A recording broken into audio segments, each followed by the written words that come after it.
লাশ কোথায়? ভেতরে আছে স্যার।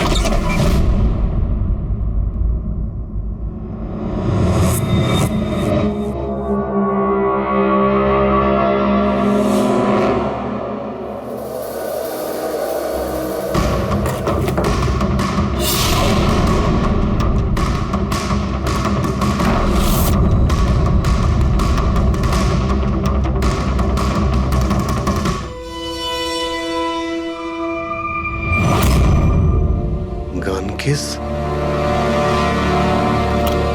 কিন্তু এ তো পুরো খালি।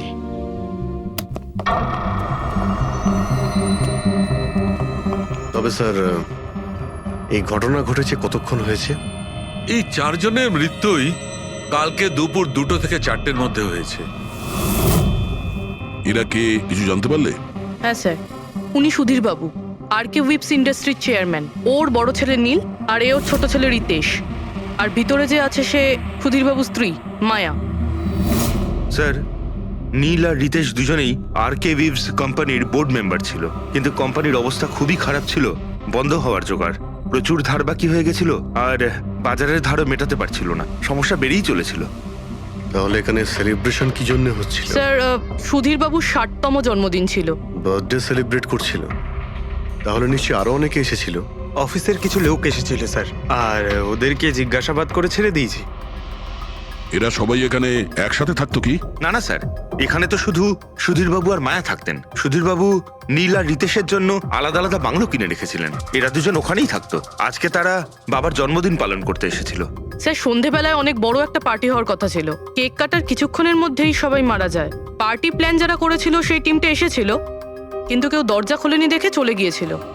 বস, আমার মনে হচ্ছে না যে কেউ বাইরে থেকে এসেছিল। যা কিছু ঘটেছে এই 4 জনের মধ্যেই ঘটেছে। কিন্তু বাড়িতে তো কোনো চাকর অবশ্যই থাকবে। আছে তো, চাকর আছে তো, কিন্তু তারা গ্রামে গেছে। সুধীরবাবু শুধু আজকের জন্য একজন সার্ভেন্ট হায়ার করেছিলেন, সে কাল সকালে কাজ করে গেছিল, আর পার্টি শেষ হওয়ার পরে আজকে এসে পরিষ্কার করার কথা ছিল। পার্টি শেষ হওয়ার আগেই সবকিছু শেষ হয়ে গেছে। মনে তো হচ্ছে এটা মার্ডারই। সরি ডক্টর সালুকে, আমার এটা মনে হচ্ছে যে এই 4 জন ছাড়াও এখানে আরো একজন ছিল, যে বাইরে থেকে ভেতরে এসেছিল। একটু মন দিয়ে দেখো, এখানে কোনো হাতাহাতির কোনো চিহ্ন নেই, আর প্রত্যেকটা জিনিস নিজের জায়গাতেই আছে। এটা মনে হচ্ছে যে কেউ কেকের মধ্যে কিছু মিশিয়ে দিয়েছিল, যেটা খেয়ে এরা 4 জনই অজ্ঞান হয়ে গেছিল। তারপরে ওই 5 নম্বর লোকটা বাড়ির মধ্যে ঢুকলো, এসে সবাইকে গুলি করে দিল। এটা বস 100% মার্ডার। মার্ডার আর সুইসাইডও। আচ্ছা, তোমরা তো নিশ্চিতভাবে কি করে বলছো? স্যার, এই দেখুন, বাকি 3টে লাশের কাছে স্ট্রাগলের কোনো চিহ্ন মাত্র নেই, শুধুমাত্র সুধীর বাবু ছাড়া। এনার পা ভাঁজ হয়ে রয়েছে, অনেকটা ব্লাডও বেরিয়েছে। আমার মনে হয় যখন ওনার গুলি লাগে তখন উনি বেঁচে ছিলেন। যদি উনিও কেক খেয়ে বাকিদের মতো অজ্ঞান হয়ে থাকতেন, তাহলে ওদের মতোই পড়ে থাকতেন। ইনি প্রথমে 3 জনকে গুলি করেন আর তারপর সুইসাইড করেন, এরকম মনে হচ্ছে। যদি এটাই হয়তো, তাহলে যে বন্দুক দিয়ে গুলি করা হয়েছিল সেটা কোথায়? সেটা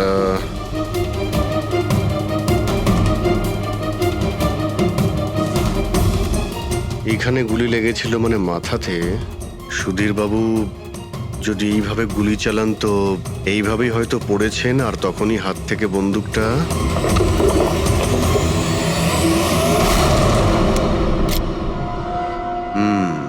এই হলো বন্দুক। স্যার, এই দেখুন, রিতেশের ফোনটা পেলাম। স্যার, ও কেক কাটার কিছুক্ষণ পরেই নিজের সোশ্যাল পেজে এই সেলফিটা পোস্ট করেছে। বলছিলাম না, এখানে পঞ্চম ব্যক্তি থাকতেই পারে না। কিন্তু বুঝতে পারছি না কেন, আমার এখনো সন্দেহ আছে। দেখুন, সন্দেহ করা তো আমাদের কাজ। একটা কাজ করে যতগুলো এভিডেন্স আছে, যতগুলো জিনিস আছে, সব বিউরোতে নিয়ে যাই, দেখি এসিপি স্যার কি বলেন।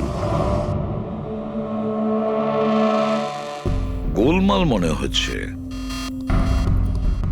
বস, আমি ওদের পেটের মধ্যে কেকের টুকরো পেয়েছি। ওই যে কেক ওরা খেয়েছিল, ওই কেকের মধ্যে সেনেটিভ মেশানো ছিল, নেশার ওষুধ। সেনেটিভ? 3 জন খেয়েছে আর অজ্ঞান হয়ে গেছে। 4 জনই? না, 3 জন।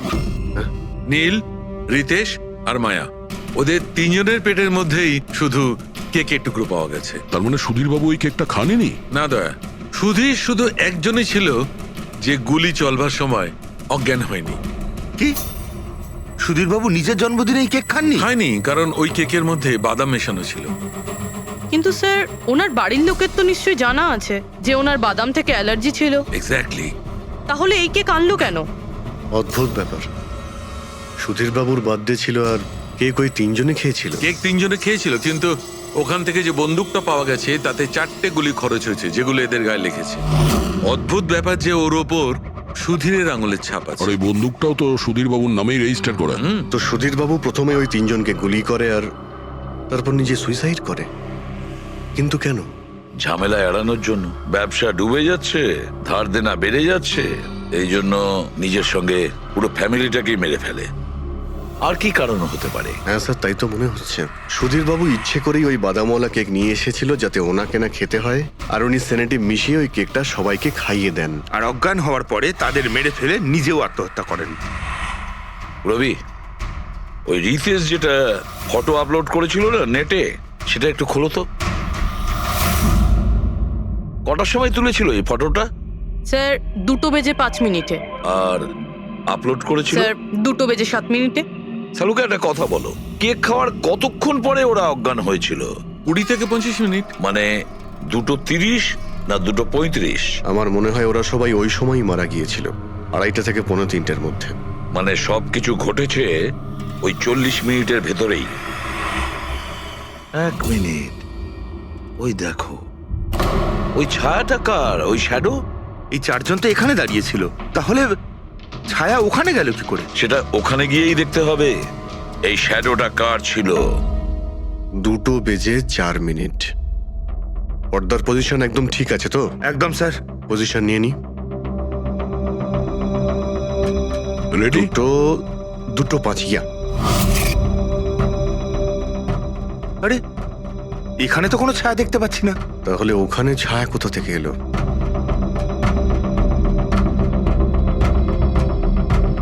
রোদটা এই দিক থেকেই আসছে। পুরবি, তুমি ওইখানটা গিয়ে দাঁড়াও তো। ইয়া, ব্যাস। হ্যাঁ, এইখানে ছায়াটা দেখা যাচ্ছে, ঠিক যেমনটা ওখানে ছিল, সেম টু সেম। আমি ঠিকই বলেছিলাম, এখানে কোনো 5 নম্বর লোক ছিল। আর সে ওখানেই দাঁড়িয়েছিল যেখানে আমি দাঁড়িয়েছিলাম। এই সেই লোকটাই হবে যে সুধীরবাবু আর তার পরিবারকে মেরেছে। আর সে আমাদের অলমোস্ট ধোকা দিয়ে দিয়েছিল যেটা মার্ডার কাম সুইসাইড। আর ওর ছায়াই ওকে ধোকা দিয়ে দিয়েছে। কিন্তু স্যার আমরা এই ছায়ার মাধ্যমে খুনি অবধি পৌঁছবো কি করে? খুনির মেন টার্গেট ছিল সুধীরবাবু, আর সে ওই সময় ওখানেই দাঁড়িয়েছিল। নিশ্চয়ই চেনা জানাই কেউ হবে। কারেক্ট। খোঁজ নিয়ে দেখো সুধীরবাবু পার্টিতে কাদের কাদের ডেকেছিলেন।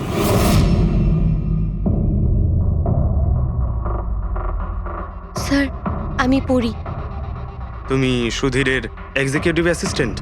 হ্যাঁ স্যার আমি Jahnavi. Marketing head. Yes sir. হ্যাঁ স্যার, আমি জগন্নাথ, আমি কোম্পানির লয়ার। আর সুধীরবাবুর পার্সোনাল লয়ারও।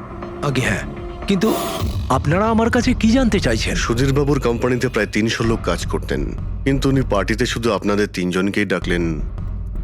এরকম কিসের বিশেষ সম্পর্ক ছিল আপনাদের সঙ্গে সুধীরবাবুর? স্যার আমি আগেও বলেছি যে আমি ওনার এক্সিকিউটিভ অ্যাসিস্ট্যান্ট।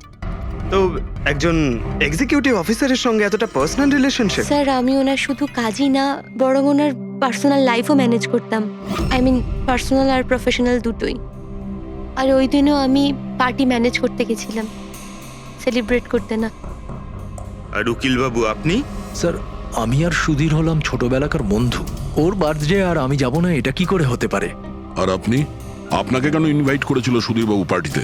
স্যার আমাকে সুধীর স্যার না, নীল ইনভাইট করেছিল। আমি আর নীল খুব ভালো বন্ধু ছিলাম। I C.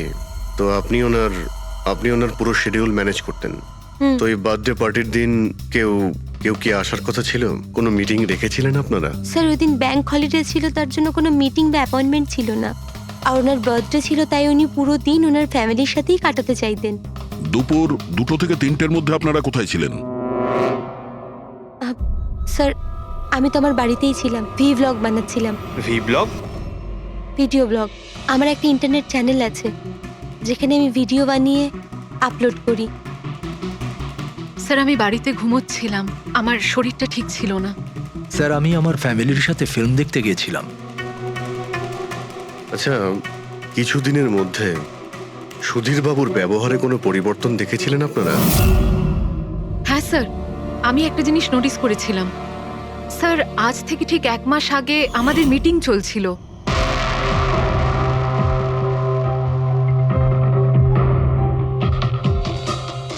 স্যার, কি ব্যাপার, ভেতরে এসো।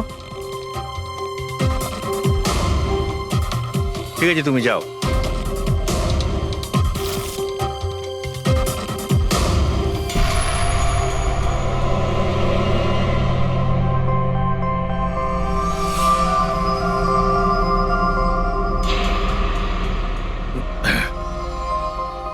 Sorry, gentlemen. Meeting is over. বাচ্চাদের পোশাক? Yes sir. আচ্ছা, আর কিছু নোটিস করেছিলেন আপনারা? কোনো কোনো অদ্ভুত কিছু? হ্যাঁ স্যার, এই 2 সপ্তাহ আগে উনি আমাকে বলেছিলেন যে উনি ওনার দলিল চেঞ্জ করতে চান। উইল বদলাতে চাইছেন কেন? জানি না স্যার, ওনার দলিলে 3 জন মানুষের নাম ছিল, একজন ওনার স্ত্রী মায়া আর 2 জন ওনার ছেলে। কিন্তু উনি চতুর্থ একজনের নাম জুড়তে চাইছিলেন, অ্যাড করতে কি চাইছিলেন। কি নাম ছিল ওই চতুর্থ জনের? ওনার নাম তো উনি বলেননি। আপনি কি উইলটা বদলেছিলেন? আসলে আমি পেপার সব তৈরি করে দিয়েছিলাম, ব্যাস নাম ভরে ওতে সুধীরকে সই করতে হতো। জানি না কি হলো, হঠাৎ নিজের বার্থডের কিছুদিন আগে ও আমাকে বলল যে দলিল বদলাতে চায় না, ওই পুরনো দলিলটাই থাকবে। ঠিক আছে, এই চতুর্থ ব্যক্তি আবার কোথা থেকে এলো, যার নাম সুধীর বাবু নিজের উইলে ইনক্লুড করতে চেয়েছিলেন? সুধীরজির মৃত্যুর এই চতুর্থ জনের সঙ্গে কোনো কানেকশন থাকতে পারে। আমার তো এটাই কিছুতে মাথায় ঢুকছে না। বাচ্চাদের পোশাক কেউ কাউকে কেন পাঠাতে যাবে? বাচ্চাদের জামা কাপড় পাঠানো হয়েছিল, তাহলে ওই এনভেলপটা কোথায় গেল? সুধীর বাবুর রুমটা তো আমরা ভালো করে চেক করেছি, ওখানে তো কিছুই পাইনি আমরা। বাড়িতে নয় তো অফিসে?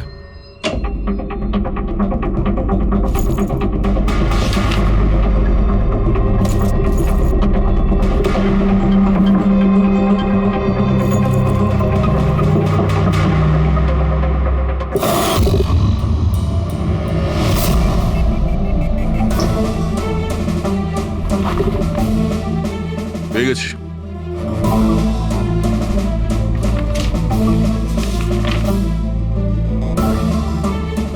আরে, এতে তো দেখছি কোনো পোস্টাল স্ট্যাম্প বা যে পাঠিয়েছে তার নামই নেই। তাহলে পার্সেল এখানে পৌঁছলো কি করে? মনে হচ্ছে এই এনভেলপটা সোজা কেউ কোম্পানির পোস্ট বক্সে ঢেলে দিয়েছিল।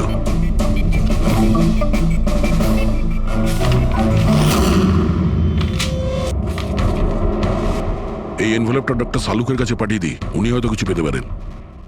ঠিক আছে।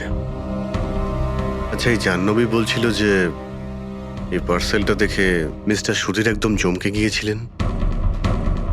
হতে পারে কোনো পুরনো স্মৃতি জেগে উঠেছিল। আর তারপর উনি কাউকে কলও করেছিলেন হয়তো। আগের মাসের কল ডিটেলস সুধীরবাবুরটা দেখি এই এনভেলপ পাওয়ার পরে সুধীরবাবু সবার আগে কাকে ফোন করেছিলেন? সুধীরের ফোন এসেছিল অনেক বছর বাদে। কি কথা হয়েছিল আপনাদের দুজনের? খুব রেগেছিল যে আমি ওকে কেন এনভেলপটা পাঠিয়েছিলাম, কিন্তু আমি তো ওকে এনভেলপ পাঠাইনি। কিন্তু কোনো কারণ তো ছিল যাতে সুধীর বাবু আপনাকে সন্দেহ করেন। হ্যাঁ, নিশ্চয়ই। ওই এনভেলপে বাচ্চার জামা ছিল। ওর মনে হয়েছিল ওটা সেই জামাটাই যেটা আমি আর সুধীর আমাদের সন্তানের জন্য কিনেছিলাম। আমাদের বাচ্চার জন্য? আমার আর সুধীরের সন্তান। 30 বছর আগে আমি আরকে ওয়েবস কোম্পানিতে অ্যাকাউন্ট ডিপার্টমেন্টে কাজ করতাম। সুধীরের বাবা সেটার মালিক ছিল। ওখানেই সুধীর আর আমার সম্পর্ক হয়েছিল। আর কিছু বোঝার আগেই আমি বুঝতে পারি যে আমি সুধীরের সন্তানের মা হতে চলেছি। তো আপনাদের দুজনের বিয়ে হয়নি? না, হয়নি। সুধীর তো কথা দিয়েছিল, কিন্তু ওর প্যারেন্টস রাজি হয়নি, কারণ আমি ওদের স্টেটাসে ছিলাম না। ওনারা তো সুধীরের বিয়ে অনেক বড়লোক বাড়িতে আর সেম স্টেটাসে করতে চেয়েছিলেন। তারপরে ওর প্যারেন্টস আর ফ্যামিলি খুব চেষ্টা করেছিল ওকে আমাকে এমনকি আমার ফ্যামিলিকেও বোঝানোর জন্য যে আমি বাচ্চাটাকে নষ্ট করে দিই। আমিও ঠিক করেছিলাম যে যাই হয়ে যাক আমি আমার সন্তানকে জন্ম দেবই। 15ই মার্চ 1990 সালে আমার সন্তান এই পৃথিবীতে এসেছিল, কিন্তু সেই রাতেই ও মারা গিয়েছিল। যে বাচ্চাটাকে কোলে নিয়ে আদর করছিলাম, ছোট ছোট জামা কাপড় পরাচ্ছিলাম, কিচ্ছু করতে পারিনি আমি। আমি ভেবেছিলাম যে এরকম সময় তো সুধীর আমার পাশে থাকবে, আমাকে সাপোর্ট করবে, কিন্তু ও তো এর আগেই আমার সাথে কথা বলাটাও বন্ধ করে দিয়েছিল। আর ওই মাসেই ও মায়াকে বিয়েও করেছিল। তো সেই জন্যই আপনি আজ অব্দি বিয়ে করেননি আর এখানে একাই থাকেন। হ্যাঁ, সুধীরবাবু আপনার সঙ্গে যা যা করেছেন তার জন্য খুব কষ্ট হয়েছে আপনার, হয়তো খুব ঘেন্না করতেন ওকে। আমার থেকে বেশি ঘেন্নাও কে আর কেই বা করতে পারে। উনি আপনাকে আপনার অধিকার দেয়নি, আপনি সম্পত্তিতে ভাগ চাইলেন, আর যখন সম্পত্তি উনি আপনাকে দিলেন না তখন আপনি রেগে গেলেন আর মেরে দিলেন ওকে। আমি ওকে মারিনি, আর আমি ওকে কেন মারবো? আমি তো চেয়েছিলাম যে ও বেঁচে থাকুক আর সারা জীবন কষ্ট পাক। যেদিন সুধীরবাবু মারা যান সেদিন দুপুরবেলা আপনি কোথায় ছিলেন? আমি বাড়িতেই ছিলাম। আপনার কাছে কোনো উইটনেস বা প্রমাণ আছে? কোনো প্রমাণ নেই। হ্যালো, হ্যাঁ স্যার, ওকে স্যার, হ্যাঁ এখানেই আছেন, আমি বলে দিচ্ছি। হ্যাঁ, ইয়েস স্যার। স্যার সালুমকে স্যার ফরেন্সিকে ডাকছেন তাড়াতাড়ি, বলছিলেন যে কিছু। ওই এনভেলপটাকে যখন আমি ভালো করে পরীক্ষা করলাম তাতে কোনো ফিঙ্গারপ্রিন্ট তো পাইনি, কিন্তু ওই এনভেলপ থেকে আমি ডিএনএর জন্য স্যাম্পল পেয়ে গেছি। যে ওই চিঠিটা পাঠিয়েছে সে মনে হয় মুখ দিয়ে থুতুর সাহায্যে ওটাকে সেঁটে দিয়েছে। আর এইভাবে ওই এনভেলপ থেকে আমি স্যালাইভা স্যাম্পল পেয়ে গেছি, যার থেকে ডিএনএ টেস্ট করতে পারবো। কিন্তু ডক্টর, ডিএনএ টেস্টিং এতে তো 4 থেকে 6 সপ্তাহ লাগবে। হ্যাঁ, আর আমি 5 দিনের জন্য যাচ্ছি দিল্লি এক কনফারেন্সে, কিন্তু তার আগে আমি কিছু প্রাইমারি টেস্ট করিয়ে নিয়েছি। তো স্যার আপনি এই টেস্ট থেকে কি পেলেন? এই টেস্ট থেকে আমি জানতে পেরেছি যে এটা যার ডিএনএ হোক না কেন তার ডিএনএ সুধীরবাবুর ডিএনএ এর সঙ্গে ম্যাচ করছে। কি?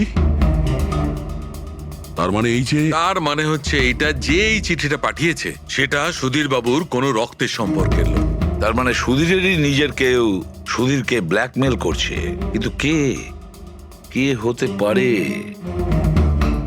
স্যার অদিতির পেটে যে বাচ্চাটা ছিল সেটা তো মরা অবস্থায় জন্মেছিল। হ্যাঁ, আর রইল বাকি সুধীরবাবুর 2 ছেলে নীল আর রিতেশ। ওরা দুজন আবার সুধীরবাবু আর অদিতির গোপন রহস্যটা জেনে ফেলেনি তো?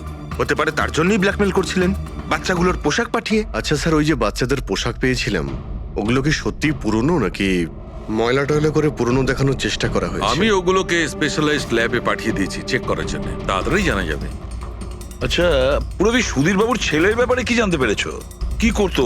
স্যার 1 বছর আগে সুধীরবাবু নিজের কোম্পানিতে নিজের ছেলেদেরকেই বোর্ড মেম্বার বানিয়েছিলেন, আর তারপর থেকেই কোম্পানি লসে যেতে শুরু করলো।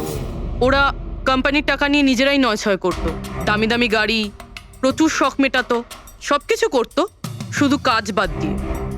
কিন্তু স্যার সুধীরবাবু তার ছেলেদের খুব ভালোবাসতেন, দুজনের জন্য আলাদা আলাদা বাংলো। আচ্ছা এটা নয় তো যে ওদের দুজনের মধ্যেই কেউ ওই এনভেলপটা লেটার বক্সে ফেলেছিল? কিন্তু একটা কথা কিছুতেই মাথায় ঢুকছে না, এই ব্ল্যাকমেলিং কেন? আরে ভাই, টাকার জন্য। কোম্পানি ডুবে যাচ্ছিল। কারেক্ট। কোম্পানি কাঙাল হওয়ার আগে যা কিছু গুছিয়ে নিতে পারো গুছিয়ে নাও। যদি সুধীরবাবুর 2 ছেলে তাদের বাবাকে টাকার জন্য ব্ল্যাকমেল করে থাকে তাহলে নিশ্চয়ই ওনার ব্যাংকের অ্যাকাউন্টে নিশ্চয়ই টাকা এসে থাকবে, খুব বড় রকমের ফিগার। একটা কাজ করো, এই দুজনের পার্সোনাল অ্যাকাউন্ট, কোম্পানি অ্যাকাউন্ট সব চেক করো, দেখো কোনো বড় অ্যামাউন্ট এসেছিল কিনা। স্যার, স্যার কিছু পেয়েছি স্যার। আরকে উইপস ইন্ডাস্ট্রি থেকে কোটি টাকা ট্রান্সফার হয়েছে স্যার। কার অ্যাকাউন্টে ট্রান্সফার হয়েছে? 1 মিনিট দেখছি। এগুলো রিতেশ আর নীলের অ্যাকাউন্টই হবে? না স্যার, প্রাইভেট অ্যাকাউন্ট, রেচেলের নামে। কোন টাকা? আপনারা কি নিয়ে কথা বলছেন? আমি কিচ্ছু জানি না। কোন টাকা? সেই টাকাটা যেটা আরকে উইপস এর অ্যাকাউন্ট থেকে তোমার অ্যাকাউন্টে ট্রান্সফার হয়েছে। এবার কিছু মনে পড়েছে? ওটা তো আমার স্যালারি, আমি ওখানে কাজ করতাম। স্যালারি? 11 কোটি স্যালারি, হ্যাঁ, তাও আবার 2 সপ্তাহের। ওই হিসাবে তো তোমার মান্থলি স্যালারি 22 কোটি টাকা হবে। কি কাজ কি করো তুমি? ব্ল্যাকমেলিং এর কাজ। তুমি আর রিতেশ দুজন মিলে সুধীর বাবুকে ব্ল্যাকমেল করছিলে। দেখো রিচেল, আমরা খুব ভালো করেই জানি যে তুমি আর কে কোম্পানিতে একদিনের জন্যও কাজ করনি।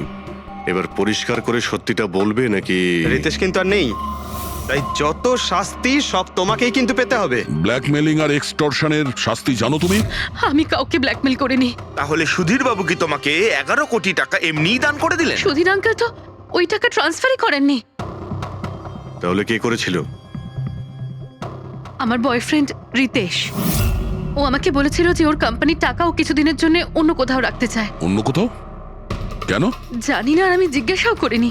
তুমি রিতেশকে জিজ্ঞাসা করনি, আর যখন রিতেশ মারা গেল তখন পুলিশকেও বলনি। আমি ভেবেছিলাম যে রিতেশ তো আর বেঁচে নেই, তাই তাই টাকাগুলো আমিই রেখে দিই। কেউ কি করে জানতে পারবে? কিন্তু সুধীর বাবুর ফ্যামিলিকে মারতে পারে কারা? পরি তো ভিডিও বানাচ্ছিল, আর জাহ্নবী অসুস্থ ছিল, আর জগন্নাথ নিজের ফ্যামিলির সঙ্গে ফিল্ম দেখছিল। কিন্তু অদিতির ব্যাপারে আমি কিছুই বুঝতে পারছি না। কিন্তু কে হতে পারে যে সুধীর বাবুকে এনভেলপ পাঠায়, ওই প্যাকেটটা পাঠায়? সে কে? ওর নামটা সুধীর বাবু উইলে লিখতে চেয়েছিলেন, কিন্তু লেখেননি। সে কে?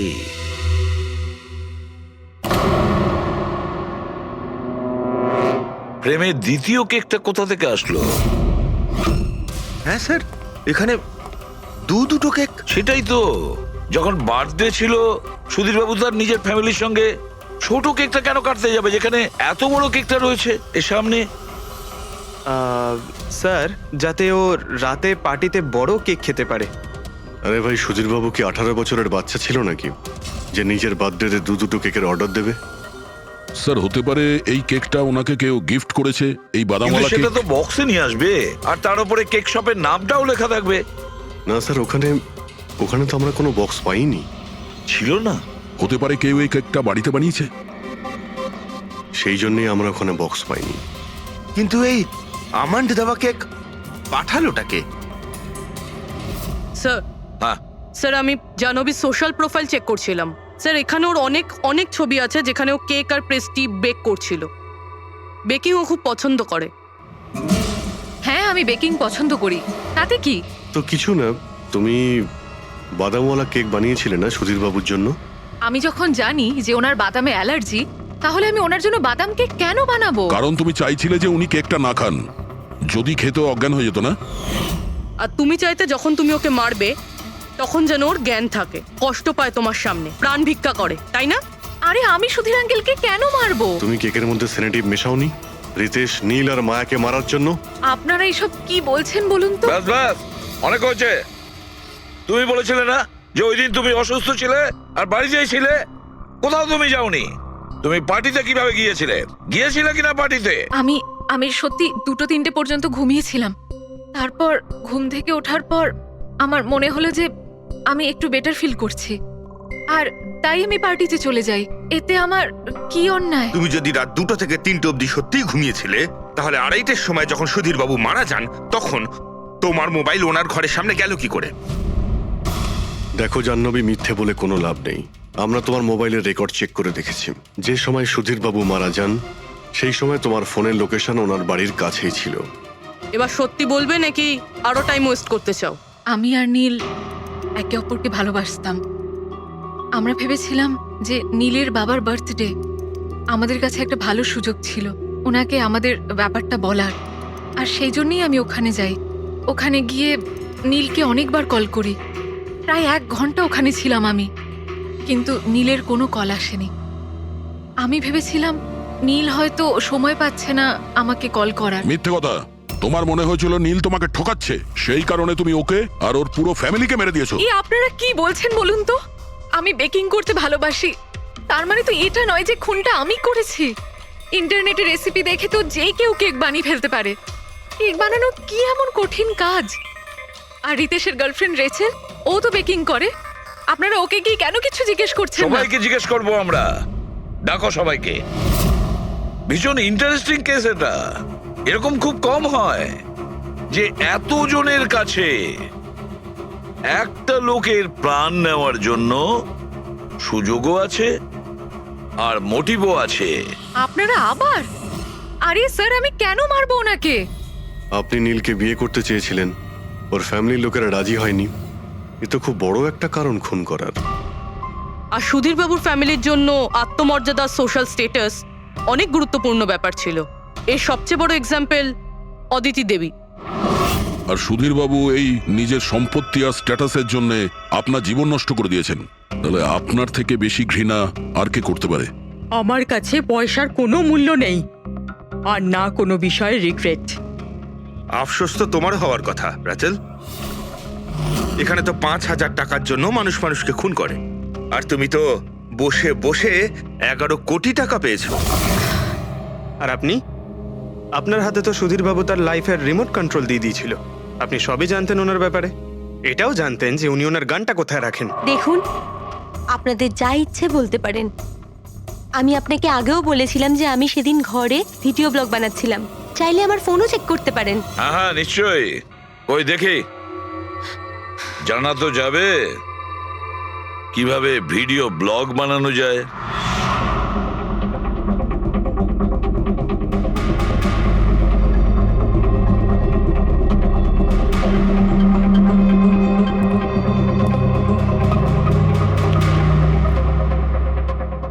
স্যার, এখন আপনি বিশ্বাস করেছেন তো যে সেদিন আমি নিজের ঘরে DIY ভিডিও বানাচ্ছিলাম? DIY তার মানে?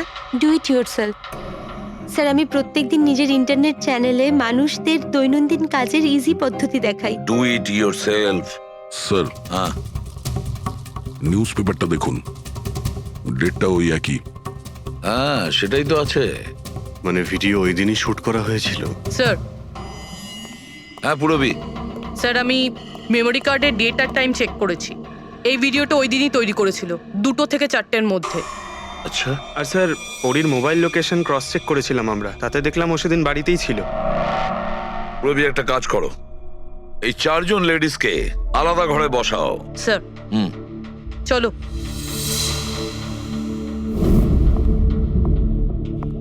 স্যার, কি ভাবছেন আপনি?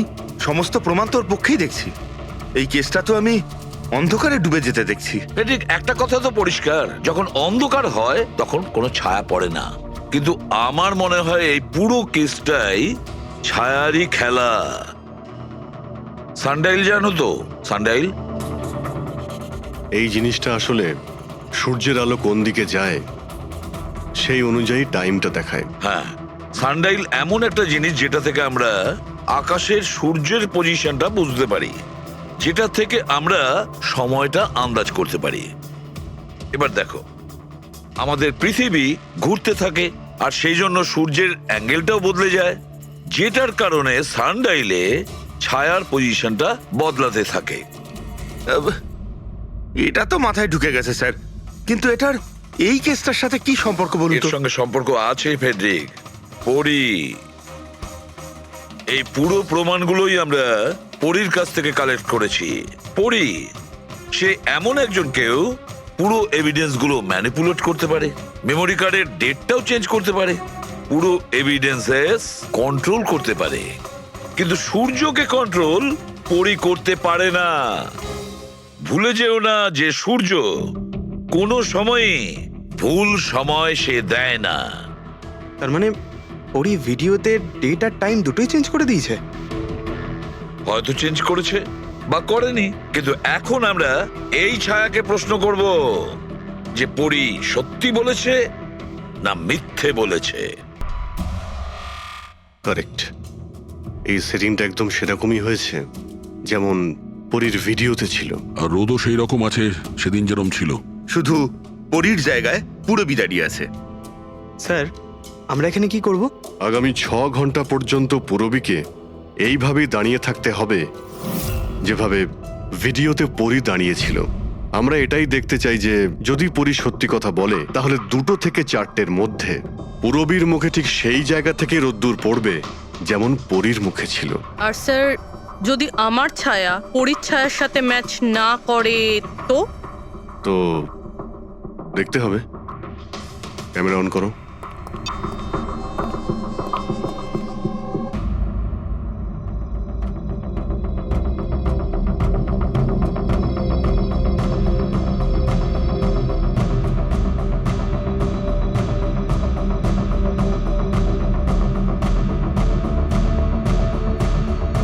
চলো, গুড। ওকে, পুরোপুরি রিল্যাক্স। আচ্ছা, কি আছে এই ভিডিওতে? আরে দেখতে দাও ভাই।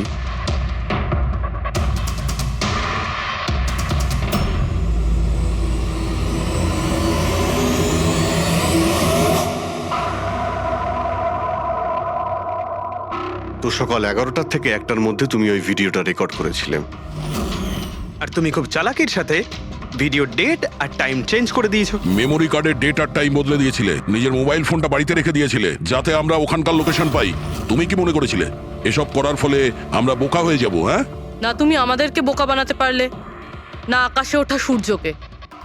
তোমার ভিডিওতে রোডের ডিরেকশন দেখে স্পষ্টই বোঝা যাচ্ছে ওই ভিডিওটা 11টা থেকে 1টার মধ্যে শুট করা হয়েছে।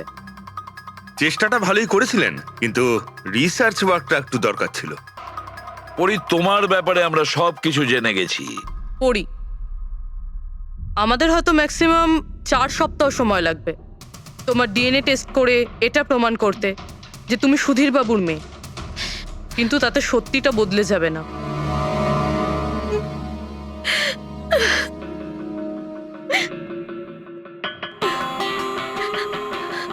আমি ওনাকে মারতে চাইতাম না, একদমই মারতে চাইতাম না ওনাকে। আমি তো শুধু এইটুকু চাইতাম যে উনি আমাকে স্বীকার করুক। ছোট থেকে এখনো অবধি আমি অনাথ আশ্রমে বড় হয়েছি, তার জন্য একটা ফ্যামিলি চাইতাম আমি। তুমি সুধীর বাবুর ব্যাপারে জানতে পারলে কিভাবে? ওই আমার ছোটবেলার জামা কাপড়ের জন্য। ওই জামা কাপড়ে হসপিটালের কার্ড ছিল, উনি ওটা বের করতে ভুলে গেছিলেন। ওই কার্ডে বাবার নাম্বারও ছিল। তারপর আমি বাবাকে অনেক খুঁজলাম, তখন শেষ পর্যন্ত ওনার কোম্পানির কথা জানতে পারলাম। কিন্তু তুমি ওনার কোম্পানি কেন জয়েন করলে? তুমি চাইলে সুধীর বাবুকে অন্য জায়গাতেও কথাটা বলতে পারতে যে তুমি ওনার মেয়ে। কিন্তু আগে আমি ওনার সাথে দেখা করতে চাইতাম, চিনতে চাইতাম ওনাকে। তারপর আস্তে আস্তে জানতে পারলাম যে উনি খারাপ মানুষ নন, মনের দিক থেকে খুবই বড়। তখন আমি ভাবলাম যে হয়তো ওই সময় ওনার অবস্থা খুব খারাপ ছিল, তাই অনাথ আশ্রমে দিয়েছিল আমাকে। কিন্তু এখন তো ওনার খুব ভালো অবস্থা, এখন তো উনি আমায় আপন করতে পারতেন। তাহলে ওনার সঙ্গে দেখা হতে না হতে প্রপার্টিতে ভাগ কেন চাইলে? কারণ আমি জানতে চাইতাম যে ওনার কাছে ইম্পর্টেন্ট কি, টাকা না আমি। তার জন্যই সুধীর বাবু ওনার উইল চেঞ্জ করতে চাইছিলেন। হ্যাঁ, আর এটা শুনে আমি খুব খুশি হয়ে গেছিলাম। কিন্তু সুধীর বাবু তার সিদ্ধান্ত বদলে ফেলেছিলেন, যেটা তুমি সহ্য করতে পারোনি। স্যার, ও সব ওনার ওয়াইফ আর ওনার মেয়ের জন্য হয়েছিল। ওরা এটা সহ্যই করতে পারছিল না যে বাবা আমার নাম উইলে অ্যাড করছিল। অর্থাৎ আরও একবার সুধীর বাবু আপনাকে মেনে নিতে অস্বীকার করলেন। হ্যাঁ, আর এইবারও ঠিক ফ্যামিলির জন্যই। উনি একদম বদলাননি, উনি একদম ঠিক আগের মতোই ছিলেন। সেলফিশ, সুবিধাবাদী, দায়িত্বজ্ঞানহীন। সহজভাবে নিজের ভাগটা পাননি বলে ওনাকে ব্ল্যাকমেল করতে শুরু করে দিলেন। না, আমি যখন ওনাকে প্রথম এনভেলপ পাঠিয়েছিলাম তখন আমার এরকম উদ্দেশ্য ছিল না। আর না আমি এতটাই বোকা যে এনভেলপ নিজের মুখ দিয়ে সিল করব। আমি তো এটাই ভাবতাম যে অ্যাটলিস্ট উনি আমাকে নিজের ফ্যামিলিতে ইনক্লুড করুক, আমার নিজেরও একটা ফ্যামিলি হোক। আর তার জন্যই আমি বাবার জন্মদিনের দিন নেশাযুক্ত ওষুধ দিয়ে বাদামের কেক নিয়ে ওনার বাড়িতে গেছিলাম। Happy birthday to you.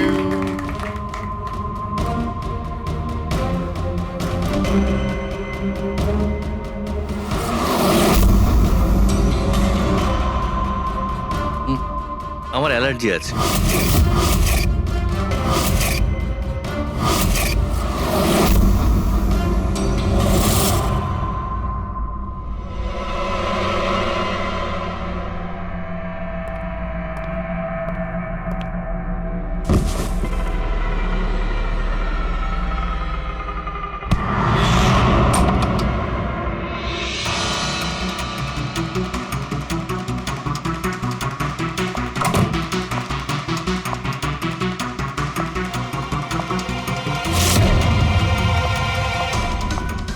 বাবা,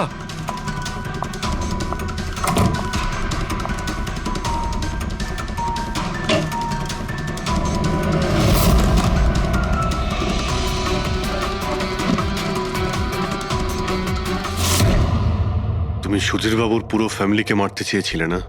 তোমার লক্ষ্য পূরণ হয়েছে। এবার তোমার সঙ্গে ওনার ফ্যামিলির লাস্ট মেম্বারও শেষ হয়ে যাবে। জেল যাওয়ার আগে আমরা তোমার সঙ্গে কারোর সঙ্গে দেখা করিয়ে দিতে চাই।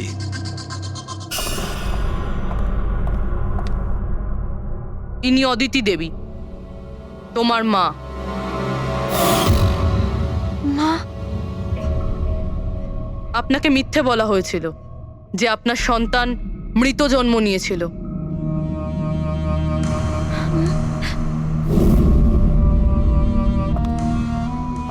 মা?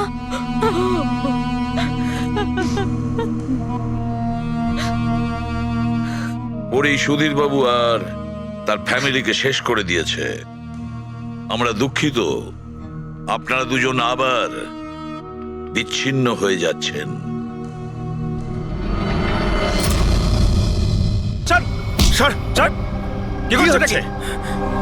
দেখো, আমরা সিআইডি থেকে আসছি।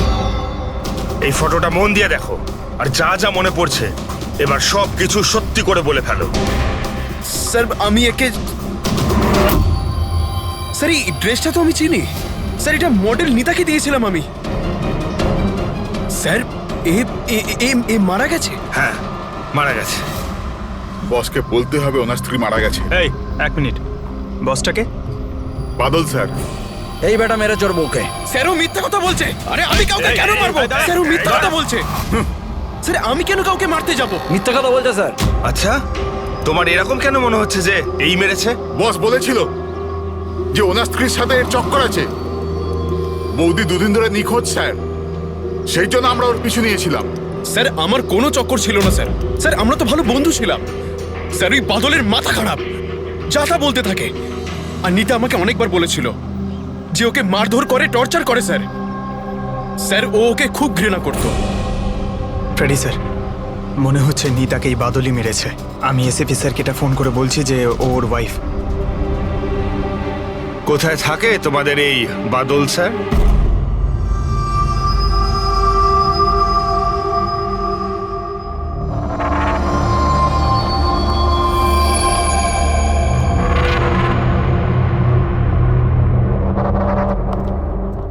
হ্যাঁ সালুকে, কি জানতে পেরেছো এই মহিলার মৃত্যুর ব্যাপারে? আরে ভাই, আমি কি জাদুকর নাকি? ভালো হয়েছে জাদুকর হওনি। আরে কিছু তো পেয়েছো, সেটা বলো না। অনেক ধরনের টেস্ট করেছি, কিন্তু বস এই মেয়েটির মৃত্যুর আসল কারণ কি সেটা জানা যায়নি। আসল কারণ মানেটা কি? ওনার গলা কাটা হয়েছে, মারা গেছেন? আগে না, যেটা তুমি ভাবছো সেটাই যে ঠিক হবে তেমনটা নয়। তার মানে আপনি বলতে চাইছেন যে এর মৃত্যুর কারণ অন্য কিছু? আমি সেটাই বলতে চাইছি দয়া। আসলে বস, এই মেয়েটার মৃত্যু আগে হয়েছে আর তারপর এর গলাটা কাটা হয়েছে। কি শনাক্ত করা গেছে? হ্যাঁ একদম, সেটা আমরা ঠিকঠাক করে ফেলেছি। ওই যে ফিঙ্গারপ্রিন্টস তোমরা বুটিক থেকে পেয়েছিলে, সব এমপ্লয়ির আইডি থেকে, ওর থেকে একটা ফিঙ্গারপ্রিন্ট এই মেয়েটার ফিঙ্গারপ্রিন্টের সঙ্গে ম্যাচ করছে। তোমার ভাবনাটা ঠিকই, এই মেয়েটি নিতা। ইনি কখন মারা গেছেন? রাইগার মর্টিস আর লিভার মর্টিসের হিসাব অনুযায়ী এই মেয়েটির মৃত্যু হয়েছে 10 থেকে 12 ঘন্টা আগে। 10 থেকে 12 ঘন্টা? দয়া, এই পুরো ক্রিয়াকর্মটা করেছে ওই বাদল, নিতার স্বামী বাদল।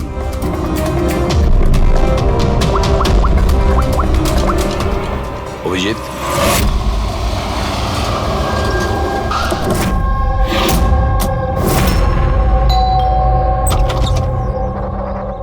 হ্যাঁ, আপনারা কে? কার সাথে দেখা করবেন? তোমার বাবু কোথায়? উনি জানেন আমরা কারা।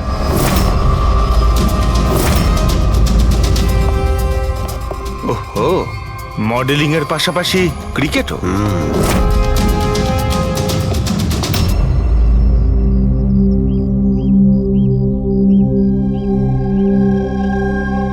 স্যার, এরা আপনার সঙ্গে দেখা করতে এসেছে। আপনারা এখানে? ফোনে তো আপনি আপনাকে বলেই দিয়েছেন যে আমার স্ত্রী খুন হয়ে গেছে। দেখুন, সব কথা তো আর ফোনে বলা যায় না, সেগুলোই বলতে এসেছি।